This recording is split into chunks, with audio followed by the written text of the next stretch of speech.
participa de vários cultos comigo, quando olham para ele duas, na terceira vez dizem assim, poxa, que vontade que eu tenho de pular igual a ele, mas eu não tenho coragem. Não tem coragem porque você foi asfixiado por um ensinamento que os homens usaram base bíblica, mas usaram argumentos humanos. Está na hora de você orar a Deus para que Ele não te dê apenas o dom da profecia, não te dê apenas o dom de pregar, não te dê apenas o dom de curar enfermos, porque todos buscam esses dons. Está na hora de você buscar o dom de discernir espíritos. Está na hora de você ir para a sua igreja, olhar para o pregador, olhar para o cantor e dizer, Senhor, aquilo ali que ele está falando vem do céu ou não vem? Senhor, se for do céu tem que me tocar. Se for do céu tem que reverberar aqui. Eu sei que os pastores humanistas, eu sei que os tradicionais, aqueles que não são pentecostais, dizem que o crente não pode ficar no culto apenas para sentir. Eu não tenho uma religião de sentimentalismo, dizem eles, é claro. Eles devem ter na veia, ao invés de sangue, fios elétricos. Devem ser robôs, devem ser ciborgues humanos. Por isso não sentem nada. Agora aqueles que são servos de Jesus Cristo, foram feitas imagens e semelhança de Deus. E se o meu Deus é sensível, você também tem que ser sensível. Se o meu Deus tem poder para ser romântico, seja você também amante de um evangelho romântico. Eu não venho aqui pregar coisas do passado, pastor. O senhor vai mexer aqui em doutrinas cabeludas daquela do passado? O senhor veio aqui para nos doutrinar? Não, eu vim aqui falar de coisas muito mais sérias do que doutrinas humanas. Eu vim falar para você tomar vergonha na sua cara e voltar a analisar a Bíblia e parar de apenas ouvir o que os outros dizem, porque você está morrendo na sua fé.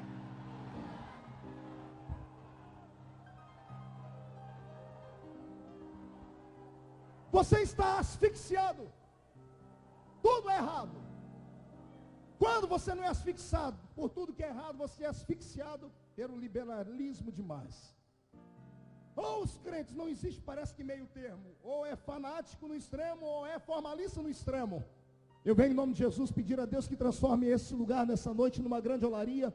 E Ele gere um terceiro tipo de crente, nem formalista e nem fanático. Eu quero pessoas equilibradas pelo Espírito do Senhor aqui, que tenham conhecimento, mas que tenham a graça de Deus. E se alguém se candidata a ser um desses, por favor, jogue a mão para o céu e dê um belo grito.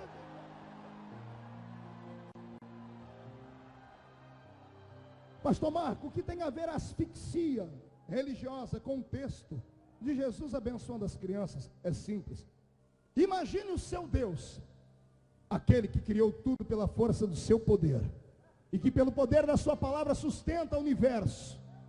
Imagine o seu Cristo, que pelo toque do seu pensamento fez a eternidade, e que um dia gritou no ouvido de um profeta, e o profeta apenas foi porta-voz dele, dizendo, ele diz assim, ainda antes que houvesse dia eu era, e não há ninguém que livre alguém das minhas mãos, porque operando eu, quem pode me impedir? Quem? Imagine a grandeza deste Deus, que poderia trazer aqui dentro uma destruição sobre nós com apenas um piscar dos seus olhos, que com a força do seu poder criou seres infinitamente mais poderosos do que nós, como anjos, e bastou um anjo numa noite terrível na Síria para matar 185 mil soldados. Imagina o tamanho deste Deus. Veja ele agora se condensar, se compactar e vir ser homem na terra, andar entre nós, sentir cansaço, sede, sentir necessidade de carinho, e de repente ele entra pelo meio de uma praça, e quando ele termina o sermão, as mães que estão ali não suportam de vê-lo sem tocá-lo, e começam a gritar, Jesus, abençoa os nossos filhos. E de repente vem a mãe com seu menino só de calçãozinho, narizinho sujo, com a sua roupinha toda rota, mães pobres que ficavam ali na praça. E quando Jesus vê as crianças correrem, lá vai os discípulos dele, leões de chácara, Pedro, Tiago, João e a turma toda fazendo uma cerca ao redor de Jesus, dizendo, ele é um popstar, Jesus é uma estrela, não pode ser tocado. Ai, que raiva que eu tenho quando eu chego em pleno século 21 e vejo cantores gospel, e vejo pregadores, evangelistas de TV, pastores de grandes rebanhos, que para você falar com ele, meu amigo, você tem que primeiro falar com o Pai, com o Filho, com o Espírito Santo, com o querubim, com o serafim. Tem que falar primeiro com 365 assessores, para depois poder falar com ele. Como é triste você ir para um culto e ouvir um homem pregar um evangelho tão belo e tão puro que te toca. E quando termina, ele desprega tudo com a atitude dele, dizendo assim, eu estou cansado, não me toque, porque eu não nasci para isso. Por favor, me deixe passar. E sai com seus 30 seguranças ao redor do seu carro. Está na hora, crente, de você dar um recado a essas pessoas. Eles não são maiores do que Jesus. Eles não são melhores do que Jesus. Se o meu Jesus gritou com os discípulos assim, ó, deixe vir a mim os pequeninos, quem sou eu para impedir um crente desse vir me dar um abraço? É claro que quando termina o culto, a gente sai cheirando com 300 cheiros, de CC para lá. Os crentes vêm e nos abraçam, principalmente quando o pregador é pequenino como eu, a gente sofre. Porque pegam uns crentes grandões, eles pegam, além de me abraçar, me enfia debaixo do sovaco deles. Não tem problema. Mas eu saio dali com sentido de missão cumprida, porque eu sei que se Jesus estivesse aqui, ele faria isso também. Eu quero mandar um recado, porque essa fita, essa pregação vai para a TV, e eles vão vir isso aqui, eu quero que eles escutem, ainda que isso doa e que eles fiquem revoltados. Ignorante, burro mesmo, idiota, é o ser humano que, tendo recebido uma unção de Deus, tendo recebido uma graça de Deus, vai se orgulhar dela. É maluco. Eu jamais vou me orgulhar daquilo que Deus me deu, porque, como eu disse, Ele me deu, e se Ele deu, Ele pode tirar a qualquer momento. E se eu tiver que me orgulhar, eu pego uma carona na palavra de Paulo. Deixe-me orgulhar na cruz de Cristo. Se esconda na sombra da cruz. E a igreja que é rica e soberana, se concorda comigo, dê um grito de glória.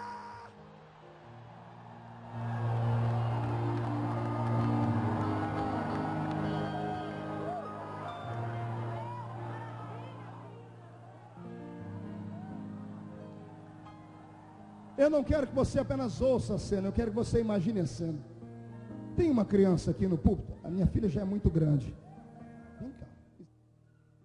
Fique assim, fique aqui, fique aí, pare aqui. Quando lá naquela cena, lá naquela praça, enquanto Jesus gritou, deixa vir a mim os pequeninos, tinha um rapaz sentado lá. Um jovem importante, rico. Cadê um jovem rico sentado aqui, importante e bonito? Pastor Joel, o senhor vai ser o jovem rico.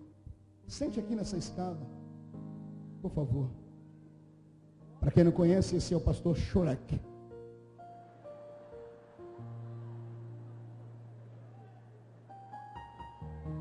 Pastor Joel, desacossoado, olhar perdido.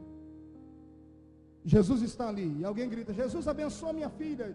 E os discípulos, não, deixa o mestre em paz. Jesus, ei, deixai vir a mim os pequeninos, porque deles é o reino de Deus. Vem correndo até o pastor, me abraça aí. Abraça, tio.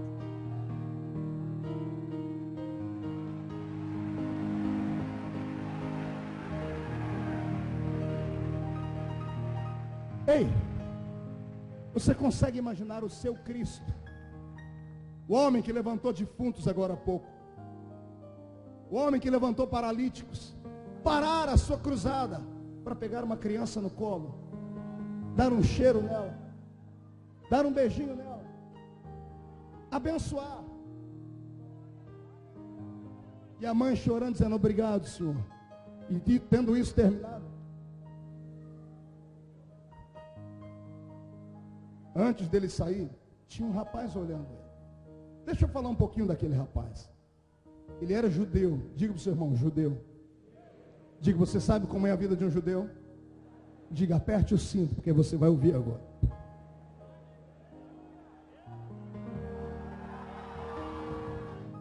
A vida de um judeu começava aos 5 anos de idade. Começa ainda. Os judeus ortodoxos fazem isso.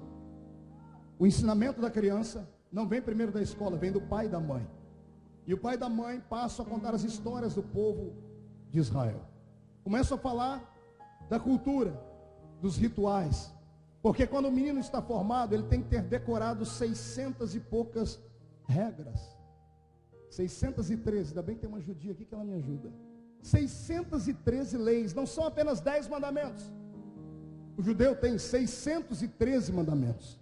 Então, para que a criança chegasse na fase de adolescente, com tudo isso na cabeça, ela tinha que começar a ouvir desde pequeno. E desde pequena essa criança passou a ouvir assim, ó, não. Não pode isso, nem aquilo e nem aquilo outro. Imagine ele usando aquele kipá na cabeça, aquele chapéuzinho que o judeu usa. O garoto olhando para a rua, querendo falar, papai, eu vou sair sem o kipá hoje, não está na moda. E o pai dizendo, não pode, porque o que vão dizer os meus vizinhos, mas pai, nem mais nem menos, você tem que colocar. Imagine ele ter que usar um cinto, porque o judeu naquela época usava um cinto que o diferenciava, além dos samaritanos, também das mulheres. E ele, papai, eu sou moderno, eu quero usar uma